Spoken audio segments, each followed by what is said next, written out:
വന്യമൃഗശല്യത്തിൽ പൊറുതിമുട്ടുന്ന വയനാട് വാക്കേരി കൂടല്ലൂർ ഗ്രാമത്തിലേക്ക് മതിയായ പൊതുഗതാഗത സംവിധാനമില്ല. പ്രദേശവാസികൾ കൂടുതലായി ആശ്രയിച്ചിരുന്ന KSRTC ട്രിപ്പുകൾ കോവിഡിന് ശേഷം വെട്ടിച്ചുരുക്കിയതോടെ നാട്ടിലെ ജനജീവിതത്തിന് താളം തെറ്റി. ജനപ്രതിനിധികൾ അടിയന്തരമായി ഇടപെട്ട് യാത്രാക്ലേശം പരിഹരിക്കണമെന്നാണ് നാട്ടുകാരുടെ ആവശ്യം.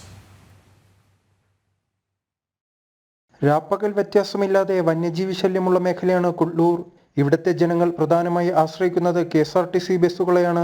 തുടക്കകാലത്തെ 8 ട്രിപ്പുകൾ ഉണ്ടായിരുന്നു. കോവിഡിന് ശേഷം അത് 6 വെട്ടിച്ചുരുക്കി. ഇതോടെ അതിരാവിലെയും വൈകുന്നേരവും പ്രദേശത്ത് വാഹന സൗകര്യം ഇല്ലാതായി.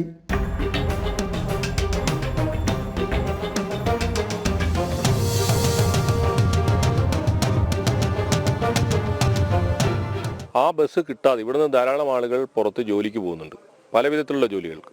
ആ ജോലിക്ക് പോയിട്ട് തിരിച്ചു വരാൻ ആശ്രയിക്കുന്ന ഒരു ബസ് കോവിഡ് കഴിഞ്ഞതിന് ശേഷം നഷ്ടത്തിലാണെന്ന പേര് പറഞ്ഞുകൊണ്ടാണ് ആ ബസ് നിർത്തലാക്കിയത്. ഇക്കാര്യത്തിൽ ഇവിടുത്തെ ജനപ്രതിനിധികൾ പരാജയമാണ്. രാവിലെ കൂലിപ്പണിക്ക് പോകുന്നവർക്കും വിദ്യാർത്ഥികൾക്കും സമയത്ത് ബസ്സില്ലാതെ വലിയ പ്രതിസന്ധിയാണ് സൃഷ്ടിക്കുന്നത്. വാഹന സൗകര്യമില്ലാത്തത് കാരണം സ്വകാര്യ വാഹനങ്ങളിലാണ് സാധാരണക്കാരുടെ യാത്ര.